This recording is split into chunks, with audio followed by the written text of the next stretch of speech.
आज का जो हमारा टॉपिक है वो है स्टेजेस ऑफ स्लीप। ठीक है ना, स्लीप फिजियोलॉजी हमने स्टार्ट की थी। तो स्लीप फिजियोलॉजी में सबसे पहले जो हमारा टॉपिक है वो दूसरा टॉपिक जो है वो है स्लीप स्टेजेस। ठीक है ना, स्लीप के अंदर कौन कौन से स्टेजेस आते हैं इनके बारे में हम पढ़ेंगे। ठीक है, तो ये हैं stages of C total percentage and description.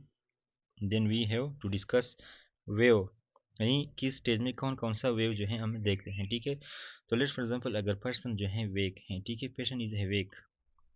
if patient is person is awake, this is not a patient, this is physiology, so person is awake। ठीक है, तो इसका मतलब क्या है कि he will be alert ना, he will be alert, active, mental concentration उसका सही है। ठीक है, और इसके हाँ के जो है कूली हैं। ठीक है, अगर हम इस दौरान उसकी ईईजी कर ले तो ईईजी में हमारे पास जो वेव्स आती हैं उनको हम क्या बोलते हैं, beta waves. The waves that are seen are called as beta waves. ठीक है, तो बीटा वेव याद रखिए। ठीक है, beta wave are needed to be remembered in case of awakes. ठीक है, एक और कंडीशन भी आते हैं जिसमें भी बीटा वेव आते हैं। ये दो वो कंडीशन एक दूसरे के बिल्कुल अपोजिट हैं, लेकिन still we see beta wave. This is very very strange looking. So beta wave, ठीक है, this is seen in a wake stage. ठीक है, ये वेव्स जो हैं ये कैसे वेव्स हैं, these are the high frequency waves. ठीक है ना, high frequency wave and lowest amplitude. ठीक है ना, let's say for example waves का मतलब क्या होता है, let's say for example this is a wave. ठीक है ना, ए वेव है। ठीक है, तो एक वेव जो है ये इस यहाँ से लेकर यहाँ तक जो फासला है इसको एम्पलीट्यूड बोलते हैं। ठीक है, क्या बोलते हैं इसको, हम क्या बोलते हैं, ये जो कलेक्ट करते हैं ना, तो इसको अगर ज़्यादा होंगे तो इसकी फ्रीक्वेंसी ज़्यादा होगा। ठीक है ना, एम्पलीट्यूड जो है ये एम्पलीट्यूड है वो कम होगा। तो जो वेव्स अगर जिस वेव की फ्रीक्वेंसी ज़्यादा है तो एम्पलीट्यूड क्या होता है, कम होता है। ठीक है, एम्पलीट्यूड फिर क्या होता है, कम होगा। तो जो बीटा वेव्स हैं उनकी जो फ्रीक्वेंसी वो ज़्यादा है। ठीक है, नहीं मोर सख्त वेव हैं। ठीक है, और इसकी एम्पलीट्यूड लोवेस्ट है। ठीक है, अगर हम आई को बंद कर दें, आंखों को अगर हम बंद कर दें तो कौन से वेव नज़र आएंगे, अल्फा वेव्स। ठीक है, if you close the eyes then the waves that will see are alpha wave. यहाँ पे जो हैं ये क्या हैं, बीटा वेव्स हैं। ठीक है, ये क्या हैं, बीटा वेव्स हैं, these are the beta wave. और ये जो हैं क्या हैं, हमारे पास अल्फा वेव्स हैं। ठीक है, so this is the alpha wave which is during the closed eye. ठीक है ना, यहाँ पे जो आईज हैं वो क्या हैं, क्लोज्ड हैं। ठीक है ना, eyes are closed over here. ठीक है, और ये जो बीटा वेव हैं यहाँ पे क्या हैं, eyes are open, open eyes. ठीक है ना, आईज जो हैं ये बिल्कुल ओपन हैं। तो ये क्या है हमारे पास, एवेक स्टेज में आता है। ठीक है, एवेक स्टेज में आता है। फिर आता है स्लीप स्टेजेस, लेकिन अगर हम सो जाए, ठीक है, तो क्या क्या चीज़ें हमारे पास होंगी। ठीक है, ये चीज़ नॉन आरईएम स्टेज। ठीक है, और फिर क्या है हमारे पास, आरईएम स्टेज है। ठीक है, सबसे पहले आरईएम स्टेज के बारे में पढ़ते हैं। आरईएम स्टेज में हमारे पास तीन मजीद स्टेजेस होते हैं जिसको हम एन से जाहिर करते हैं। ठीक है, so in REM stage further we have three stages which are N one stage. ठीक है, N one stage, we have N two stage and we have also N three stage. ठीक है, एन थ्री स्टेज। ठीक है, तो इसमें क्या है, ये जो एडवांस स्टेज है ये टोटल स्लीप का कितना है, 5% है। This is 5% of the total sleep. और यहाँ ये कब होता है, जब हम सोने लगे, तो सोने लगी जब, और वहाँ पे पहले जो लाइट स्लीप होता है तो वहाँ पे इसको हम क्या बोलते हैं, स्टेज वन। और यहाँ पे जो वेव्स नज़र आते हैं उनको हम क्या बोलते हैं, टीटा वेव। ठीक है, theta wave are seen over here. ठीक है, सो इसको हम क्या बोलते हैं, थीटा वेव। ठीक है, थीटा। इसके बाद क्या है, स्टेज टू है, this is further deeper sleep. ठीक है, जब हम थोड़ा और भी नींद में चले जाए तो इसको क्या बोलते हैं, deeper sleep and spindle sleep, spindle and K complexes. This is very very important.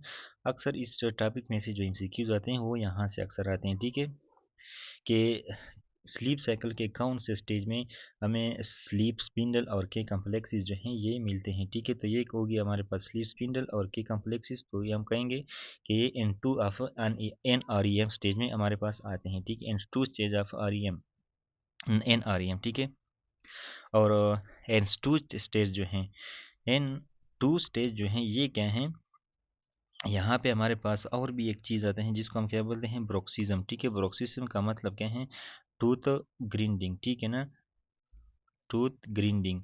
इसमें क्या होता है, बंदा सो रहा होता है और कुछ लोग ऐसे होते हैं जो अपने दांतों को ग्रीन करते हैं। ठीक है, और इससे खास किस्म की आवाज़ आ जाती है।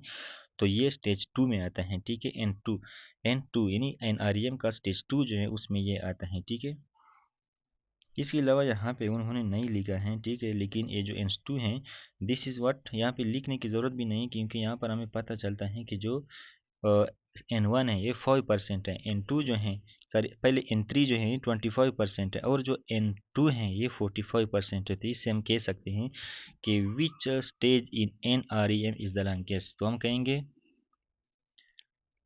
लॉन्गेस्ट इन NREM, ठीक है। जब हम ये भी कह सकते हैं REM में भी हैं, क्योंकि सबसे ज़्यादा जो है 45% है, और REM जो है वो तो 25%। तो सबसे, यानी अगर हम कहें कि N1 N2 N3 and REM, तो इसमें सबसे लॉन्गेस्ट जो है मोर ड्यूरेशन का जो स्टेज है वो क्या है, स्टेज 2 ऑफ NREM, ठीक है।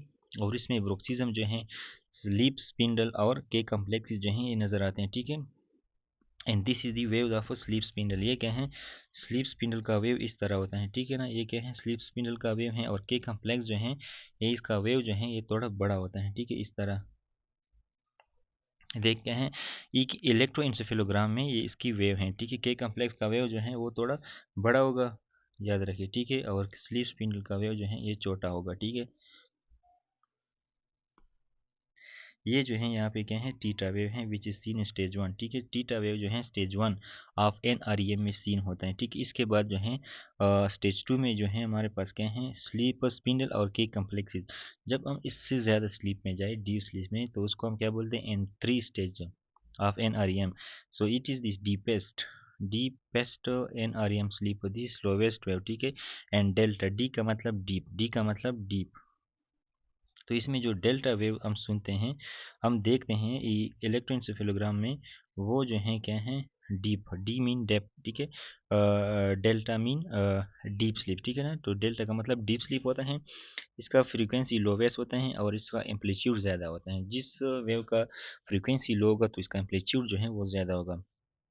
और कौन कौन सी चीज़ें यहाँ पे होती हैं, तो इसमें हमारे पास है बेड वेटिंग। बेड वेटिंग का मतलब ये है कि जब खासकर बच्चों में होता है, ठीक है ना, तो 5 साल तक जो है ये नॉर्मल होता है। अगर 5 साल के बाद भी किसी बच्चे में बेड वेटिंग हो तो वो क्या होता है, एब नॉर्मल होता है। लेकिन 5 साल तक जो है बेड वेटिंग जो है वो क्या होता है, नॉर्मल होता है, ठीक है, स्टेज 3 में।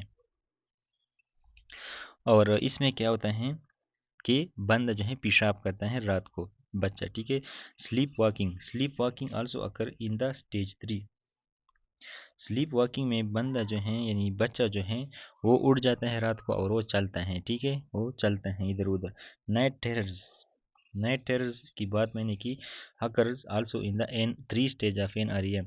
और नाइट टेरर्स जो हैं, तो ये जो भी चीज़ें हैं, बेड वेटिंग है, स्लीप वॉकिंग है, नाइट टेरर्स हैं, मैंने जो पिछली वीडियो में बोला कि NREM स्टेज में जो भी चीज़ हम देखते हैं बच्चे ख्वाब में, वो बच्चे को याद नहीं रहते। तो बच्चे को ये bed wetting, sleep walking, night terror, ये बच्चे को याद नहीं रहते, मतलब विविडली याद नहीं, मतलब मुकम्मल तौर पर याद नहीं रहते, ठीक है।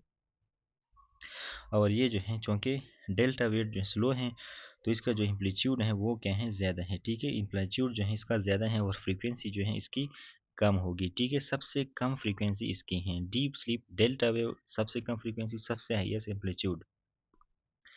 इसके बाद हमारे पास जो स्टेज आता है वो क्या है, REM स्लीप स्टेज, ठीक है। REM स्लीप स्टेज में हमारे पास क्या होते हैं, कुछ चीज़ें आते हैं। और मैंने ये बोला कि REM स्टेज में हम जो भी ख्वाब देखते हैं, जिसको हम नाइटमेयर बोलते हैं, ठीक है, या और कोई भी चीज़ करते हैं, तो हमें याद रहता है, बच्चे को याद रहता है। अगर बच्चा उठे वो कहेगा मैंने ये ख्वाब देखा है।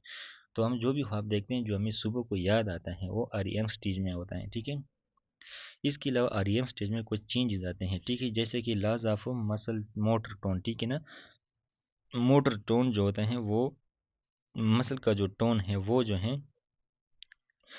लॉस हो जाता है, ठीक है।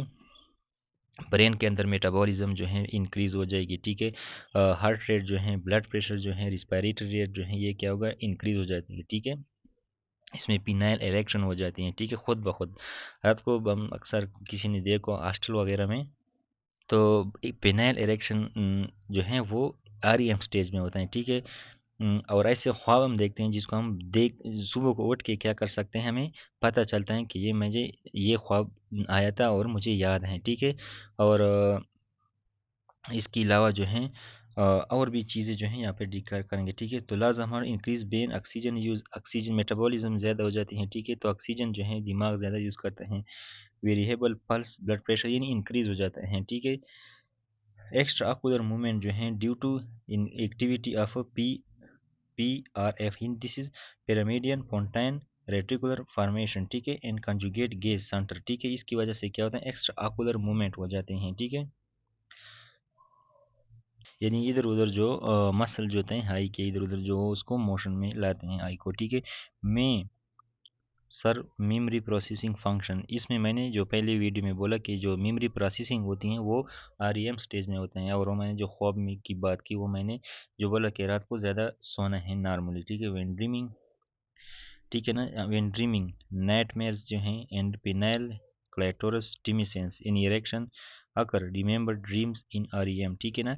तो ये चीज़ें मैंने जो पहले बोला है, पिनाइल इरेक्शन और टिमिसेंस मतलब इरेक्शन, और ड्रीमिंग यानी नाइटमेयर्स जो हमें याद रहते हैं इन केस में, ठीक है, REM में।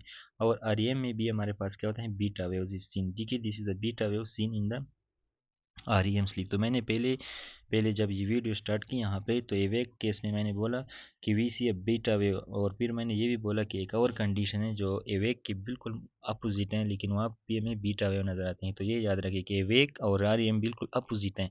एवेक एक जागा हुआ स्टेट है, लेकिन REM बिल्कुल नींद में मतलब नींद में बंदा होते हैं वो वाला स्टेट है, लेकिन दोनों में क्या होता है, बीटा वेव सीन होते हैं, ठीक है। तो ये क्या है हमारे पास स्लीप फेज, ठीक है। अब स्लीप के मुख्तलिफ डिसऑर्डर्स होते हैं जो यहाँ पे डिस्कस करने की ज़रूरत नहीं है, ठीक है। स्लीप डिसऑर्डर को हम अपने टॉपिक के हिसाब से फिर अपने टाइम पे इंशाल्लाह जो है डिस्कस करेंगे, ठीक है। इसके अलावा स्लीप वॉकिंग आपको समझ आया होगा, ठीक है, कि जब बंदा जो है उठ जाए और वो डिस्टर्ब होता है, ठीक है ना, और वो जो है घूमता फिरता है, ठीक है। और ये जो है अक्सर स्लीप बंदा जब ज़्यादा नहीं सोता, स्लीप डिप्राइवेशन होते हैं, ठीक है। और स्लीप मतलब शेड्यूल जो है वो ख़राब हो जाए, बंदा टाइम पे नहीं सोता, ठीक है ना। और कुछ ड्रग्स हैं जैसे कि बेंजोडाइजिपिन है, ठीक है, ये जो हैं क्या करते हैं, इनकी वजह से भी जो है हो जाते हैं, ठीक है। तो इसकी ट्रीटमेंट के लिए भी हम यही ड्रग्स दे देंगे, तो ये बाद में हम करेंगे, लेकिन अभी तक आपने ये फिजियोलॉजी जो है सही से याद रखना है।